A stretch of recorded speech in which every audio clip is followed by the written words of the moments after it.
C'est un privilège, une fois de plus pour moi, parce que ce n'est pas un acquis.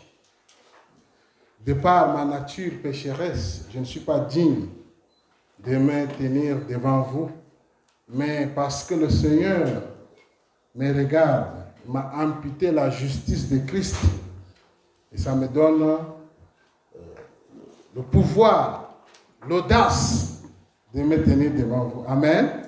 Donc, je suis justifié, je suis déclaré juste par le Seigneur. Et c'est un grand privilège d'être réunis comme ça ensemble, louer Dieu dans une telle intensité. Amen. Oui, une intensité. Et ça prouve que nous voulons véritablement donner notre cœur au Seigneur pendant que nous sommes réunis dans sa présence. Et ma prière, c'est que nous connaissions cette réalité de sa présence chaque jour. Amen.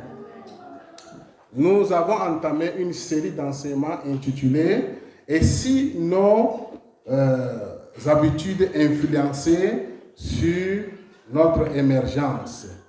Et nous avons commencé la semaine passée.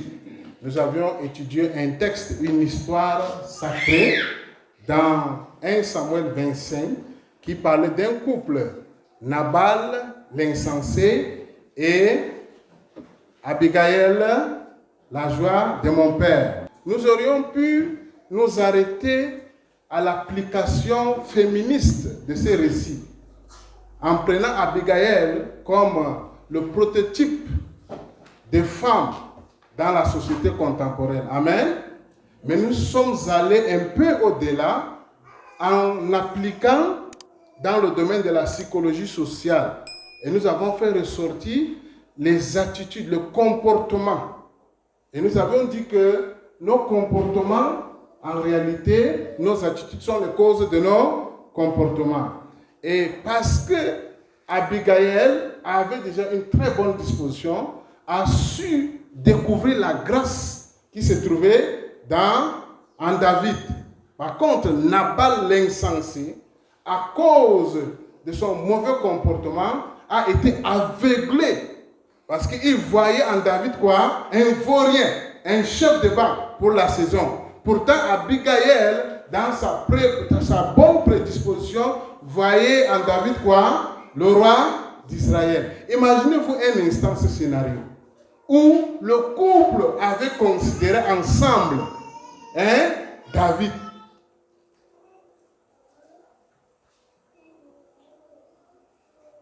Je crois que ça devrait être un couple en haut, n'est-ce pas?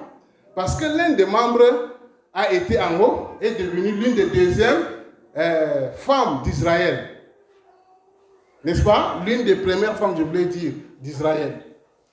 Et supposer que s'ils étaient ensemble avec son mari. Donc, ce verset, ce récit nous a enseigné non seulement sur le rôle que la femme peut jouer dans notre société contemporaine, celle de diplomate, celle d'une femme qui sauve tout son foyer, amen, qui évite la guerre à cause de bons comportements.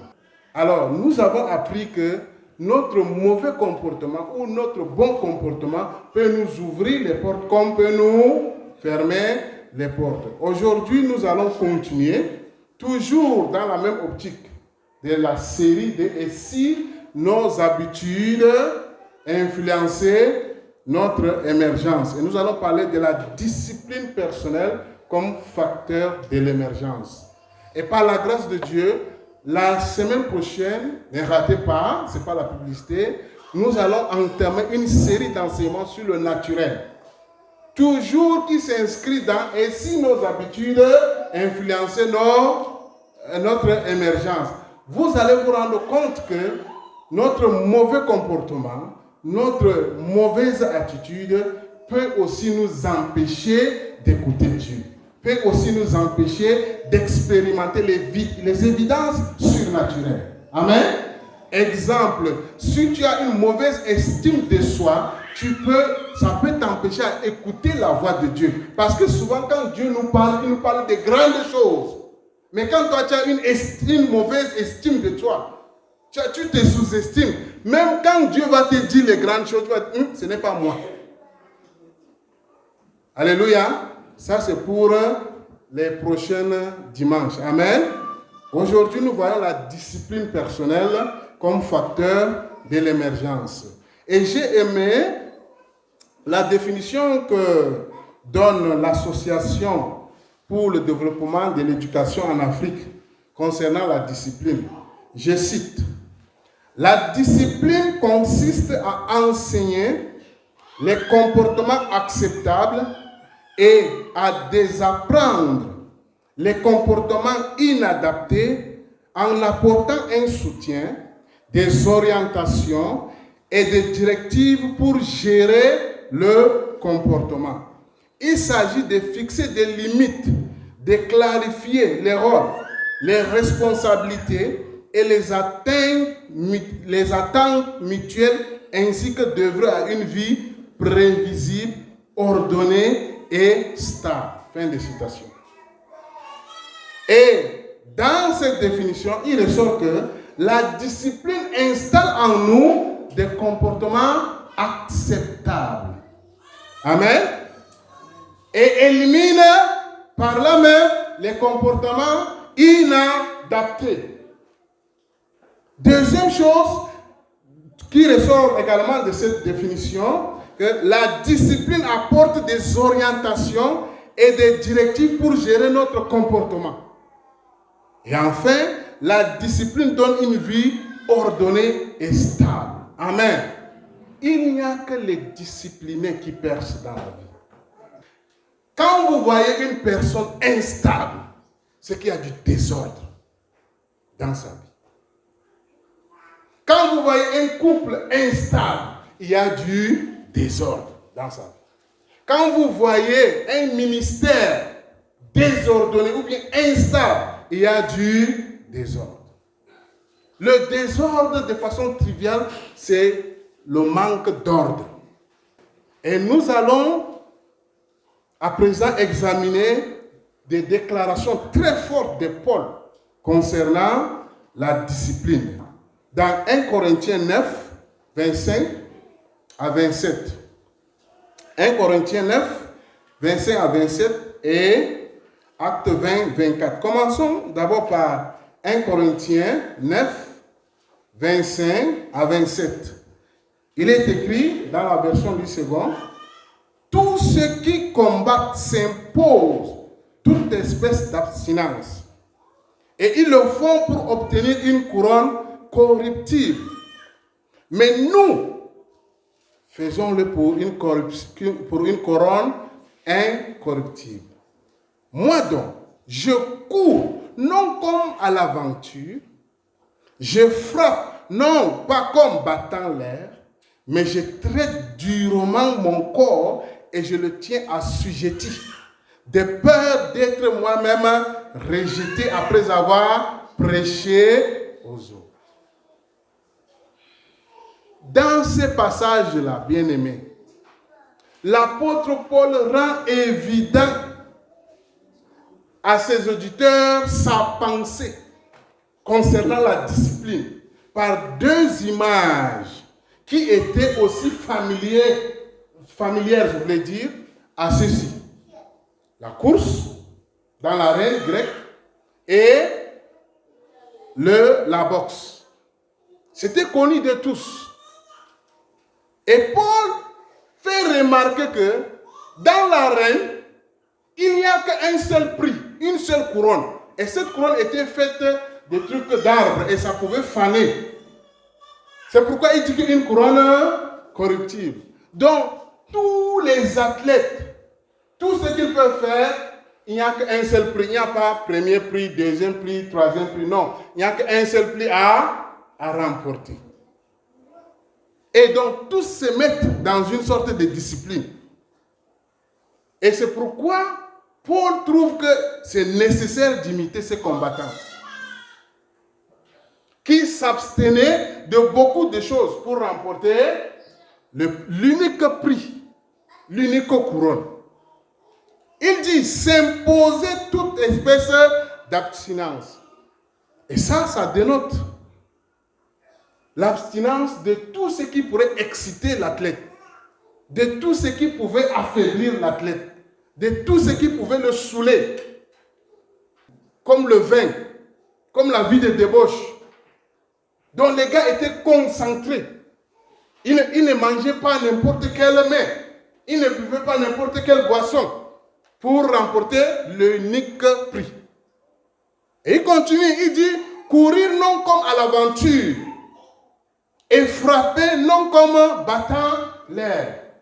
Dans l'image, donc le gars ne court pas, il n'est pas fou. Vous avez compris? Il n'a pas vu le tramol pour dire qu'il court seulement comme ça là. Il court pour un objectif. Et quand il boxe, il ne fait pas comme les autres. Il fait comme Nganou. Il cogne à la surface, en face, pour marquer les points. C'est pourquoi il dit qu'il ne cogne pas comme s'il boxait l'air dans le vide. Ça veut dire quoi?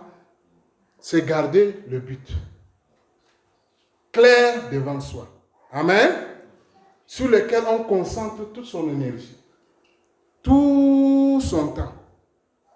Ne jamais perdre de vue les objectifs. Donc, quand vous voyez des personnes indisciplinées dans leur vie, qui sortent d'ici, qui sortent de là, qui sortent là, qui changent d'humeur, qui sont bipolaires, aujourd'hui ils sont ici, demain ils sont là-bas, ils sont indisciplinés. Vous me suivez? Quand vous rencontrez des personnes instables, ça veut dire qu'ils n'ont aucun objectif. Vous venez à la communauté évangélique, pourquoi? Vous venez chercher quoi? Il y a beaucoup d'églises. Ici, dehors, vous venez faire quoi ici? Alléluia. Si vous ne connaissez pas, il y a un problème. Pourquoi voulez-vous faire telle activité dans la vie courante? Pourquoi voulez-vous investir dans tel article, sur tel article? Pourquoi? Paul continue, il dit, il traite durement son corps et le tient assujetti. Le premier sorcier de ta vie, c'est ta chair. Donc avant de chasser les démons, avant de couper les liens, avant de dire que c'est elle qui m'empêche, avant de dire qu'on ne me valorise pas, avant de dire qu'on ne me regarde pas, j'ai dit que le premier sorcier, c'est qui? C'est ta propre chair. Premier adversaire. C'est pourquoi Paul dit qu'il tape en pleine face sa propre chair. C'est ça l'image. Il rend assujetti. Donc, le premier adversaire qui nous empêche d'émerger spirituellement et matériellement, c'est nous-mêmes, notre chair. La Bible dit que les désirs de la chair sont contraires à celles de l'esprit. Il faut qu'à un certain niveau, nous puissions nous arrêter et dire à la chair, tais-toi, repose-toi. Parce que c'est important si nous voulons aussi émerger spirituellement. D'autant plus que notre émergence matériellement, quand je dis matériellement, ça dit dans la vie concrète, dépend de notre émergence spirituelle. Il faut apprendre à faire taire son corps.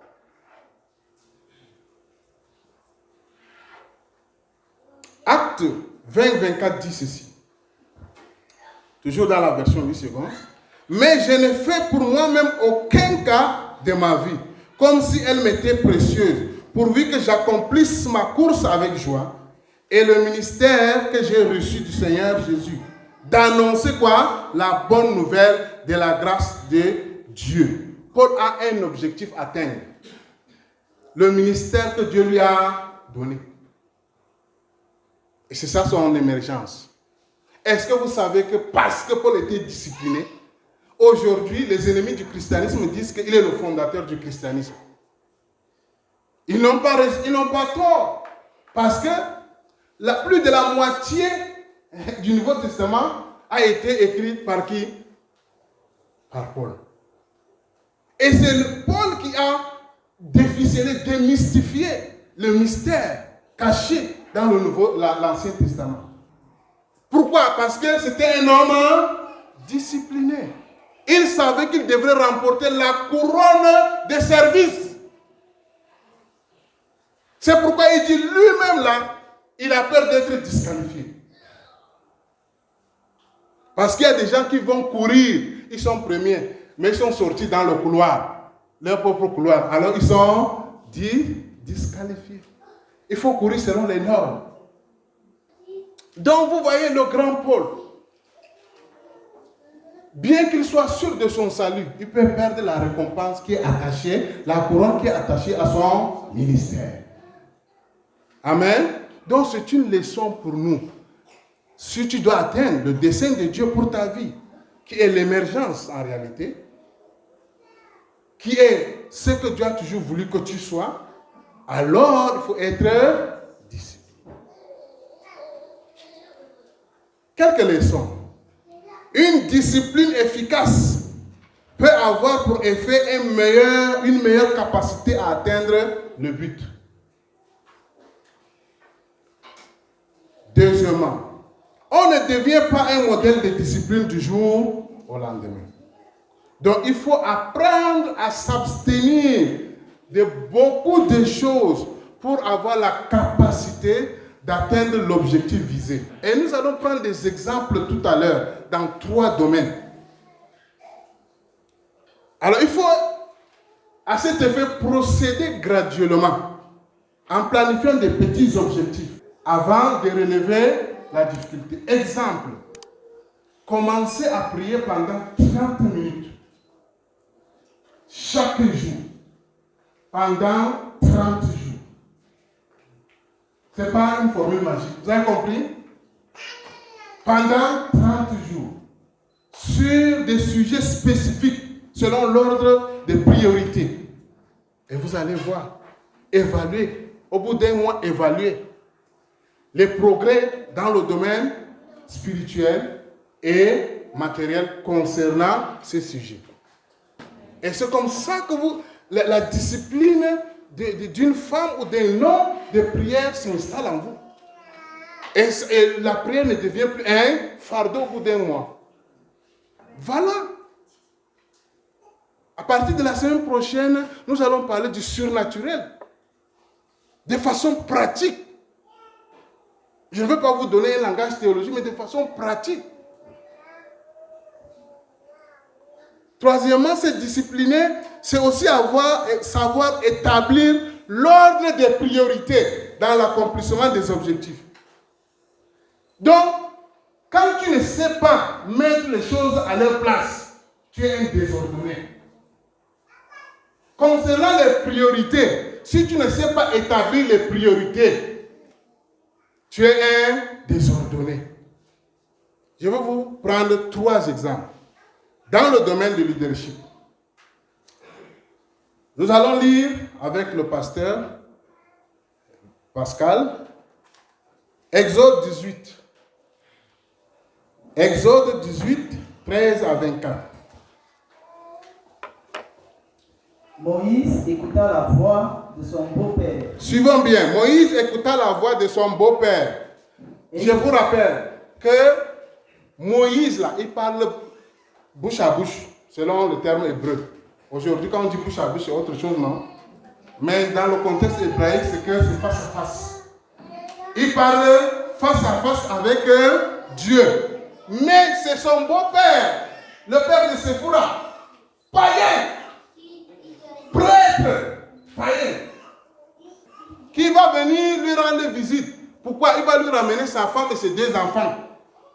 Parce que Moïse, quand il a reçu son appel, il les a laissés chez son beau-père. Parce que devant lui, là, c'était dur. Il était intelligent. Vous avez compris? Il a dit que Beta, il sécurise ça pour aller confronter Pharaon. Et c'est en ce moment que son beau-père, quand il a appris qu'il est dans le Sinaï, puisque son beau-père y habitait, lui ramène donc sa femme et ses 2 enfants. Et pour lui faire comprendre, et puis pour s'enquérir de ce que le Seigneur a fait. Continuez la lecture. Le lendemain, Moïse s'assit pour juger le peuple. Et le peuple se tint devant lui depuis le matin jusqu'au soir. Vous voyez, le gars, c'est le bishop. C'était lui le bishop. Donc tout était sur lui. Si tu as le plan avec ta femme, même c'est sur lui. ton voisin a volé le ballon de ton enfant même, c'est sur lui, c'est toujours lui, puisqu'il était le overseer. Il était assis. Et les gens faisaient le rang du matin jusqu'au soir. Le beau-père de Moïse vit tout ce qu'il faisait pour le peuple et il dit, que fais-tu là avec ce peuple? Pourquoi sièges-tu seul? Qu'est-ce que Jéthro a vu? Du désordre. Est-ce que vous suivez même le texte ici? Un gars qui parle avec Dieu, face à face.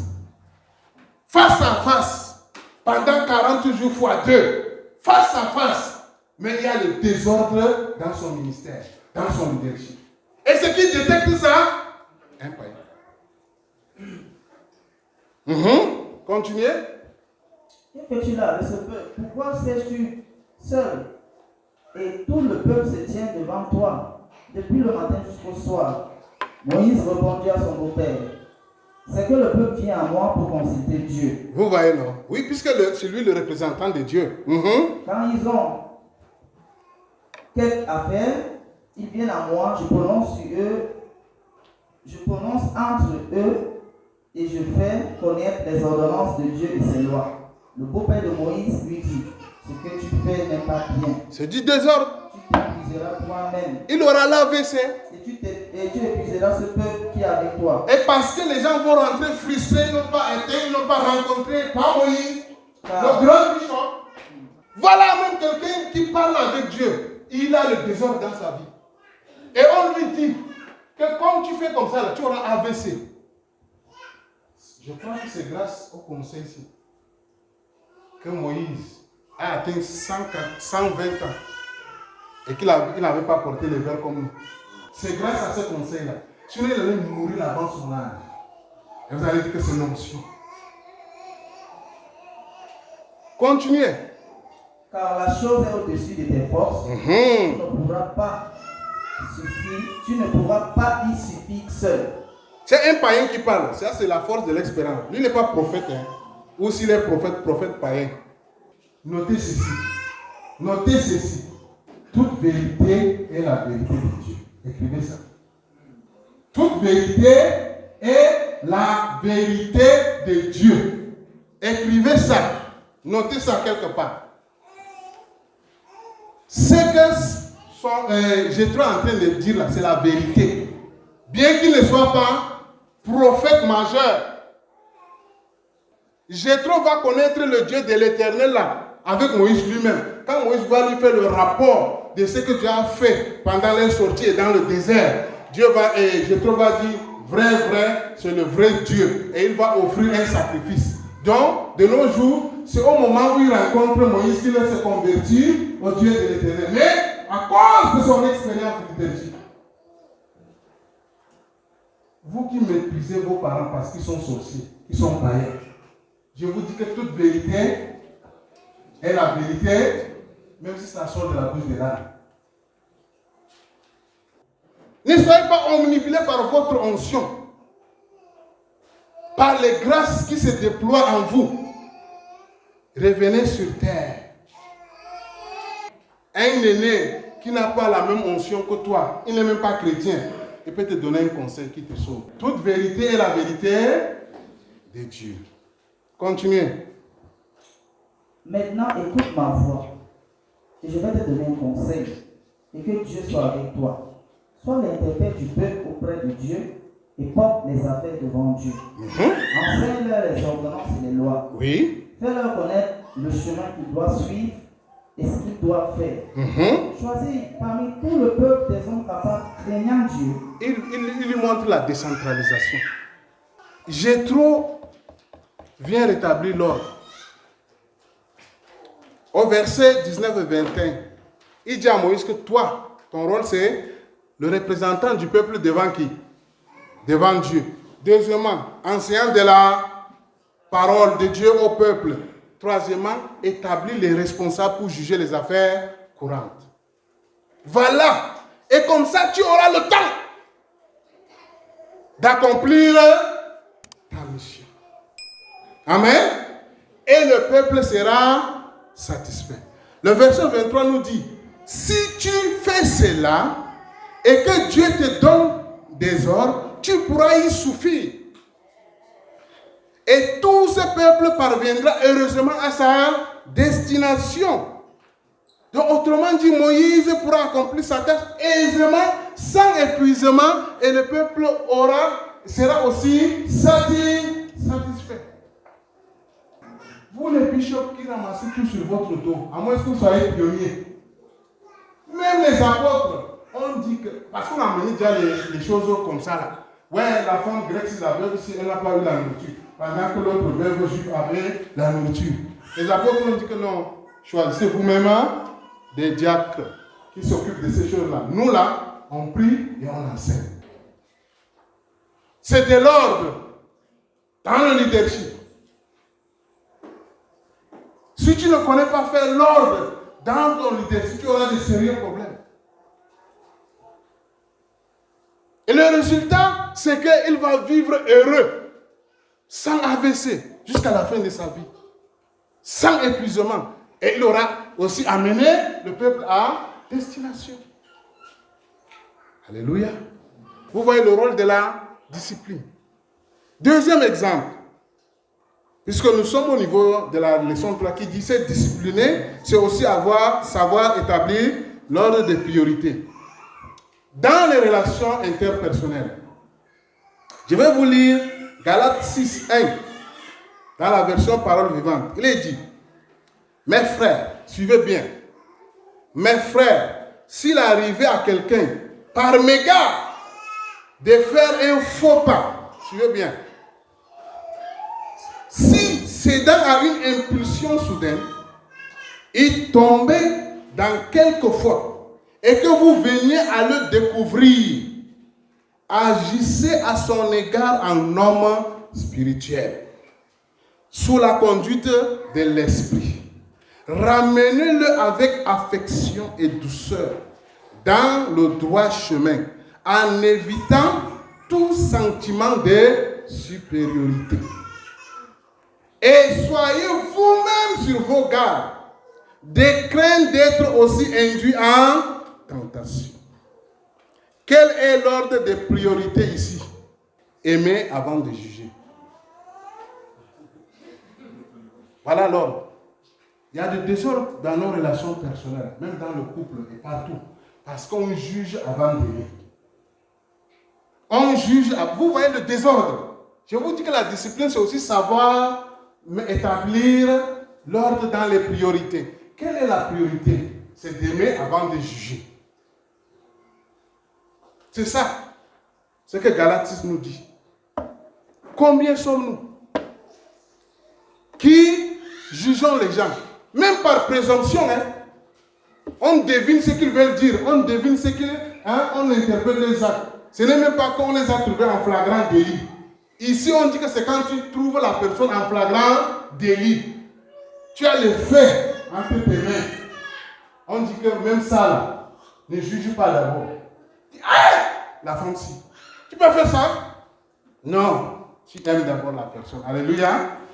Comment? C'est un phénomène qui se passe dans ta tête. Tu remets la personne au bénéfice de doute. Alléluia. Comment le frère est parvenu à faire cela? Comment la sœur est parvenue à dire des mots ainsi? Certainement, il y a un problème. Peut-être qu'elle n'a pas mangé. C'est ça, souvent quand on a faim, on est nerveux. Et ça, c'est notre niveau élevé, sur le plan spirituel. Tu es en face d'une personne qui te dit que je suis tombé. Tu consoles d'abord. Les plus spirituels vont te dire que tu es gracieux, tu es libéral. Alors que tu es dans l'ordre des priorités. Aimer avant de... Et ça va faire que tu sois une personne qui impacte très profondément les gens. C'est ce que Dieu a fait. Il n'a pas jugé la femme adultère. Les autres sont venus en jugement. Et le gars les a dit que bon, qui d'entre vous qui n'a jamais péché là? De l'école de dimanche jusqu'au bishop. Tous sont partis. Et qu'est-ce que Jésus a dit? Va, ne recommence plus. Troisième exemple, surtout dans l'ordre des priorités, dans la gestion des ressources financières. Et c'est par là que je vais chuter. Proverbe 21, 20, dans la Bible du Semeur dit ceci.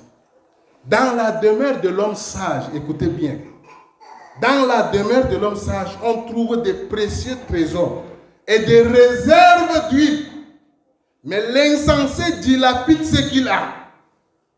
Quel est l'ordre de priorité ici? C'est l'épargne. Et la meilleure façon d'épargner de nos jours, c'est l'investissement pour l'avenir. C'est pourquoi le texte dit qu'il y a toujours des réserves dans la maison du sage.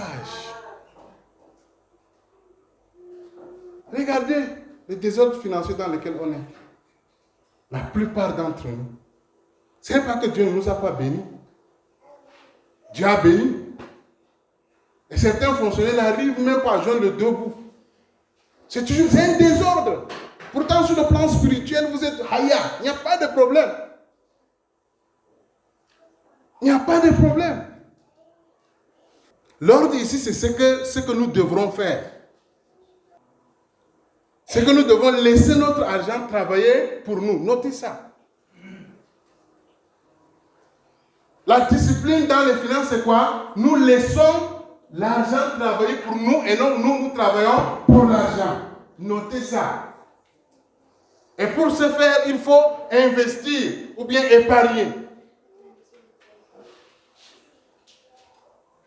Malheureusement, le désordre dans lequel nous sommes tous est que nous travaillons pour notre argent. Quelqu'un va me répondre que non, pasteur, pour épargner, il faut d'abord avoir. N'est-ce pas? Mais écoutez ceci, cette déclaration d'un anonyme. L'important n'est pas la somme que vous épargnez, mais la régularité avec laquelle vous le faites. Quelqu'un peut lire pour nous encore? Quelqu'un peut nous lire? L'important n'est pas la somme que vous épargnez, mais la régularité avec laquelle vous le faites. Et la Bible dit dans Proverbe 13, 11, parole de vie, une richesse gagnée en peu de temps diminuera. Mais une richesse gagnée petit à petit augmentera. Vous n'avez aucune raison de dire que moi, là, par jour, c'est 1500 que je trouve. Et que je vais épargner quoi? Vous n'avez aucune raison. Le problème, ce n'est pas la quantité d'argent que vous avez, mais la régularité dans l'épargne. Alléluia. Vous voyez dans lequel on est désordonné. Et vous comprenez pourquoi, je vous ai dit, une étude menée nous a démontré que 85% de notre problème, c'est quoi? Ce n'est pas les dons, ce n'est pas le corobachement, ce n'est pas les nuits des prières, ce n'est pas l'adoration. C'est quoi?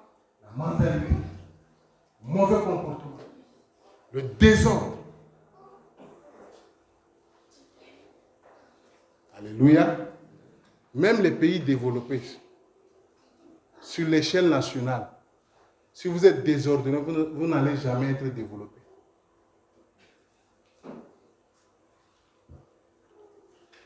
Un autre a dit, je cite, et c'est par là que je suis, nous devons tous souffrir de l'un des deux mots suivants, la contrainte de la discipline ou le regret d'un manque de discipline.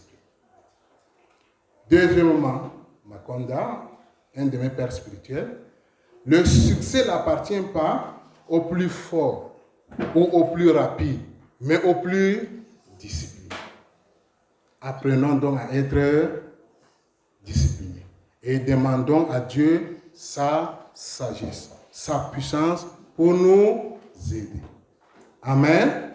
L'indiscipline est un mauvais comportement. Alors, mettons de l'ordre dans tous les aspects de notre vie. Amen. Amen. Surtout dans nos relations interpersonnelles.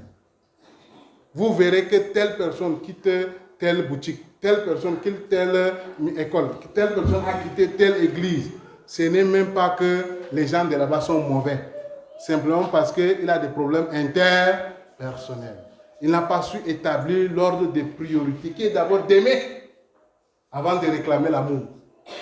Qui est d'abord d'estimer avant de réclamer l'estime.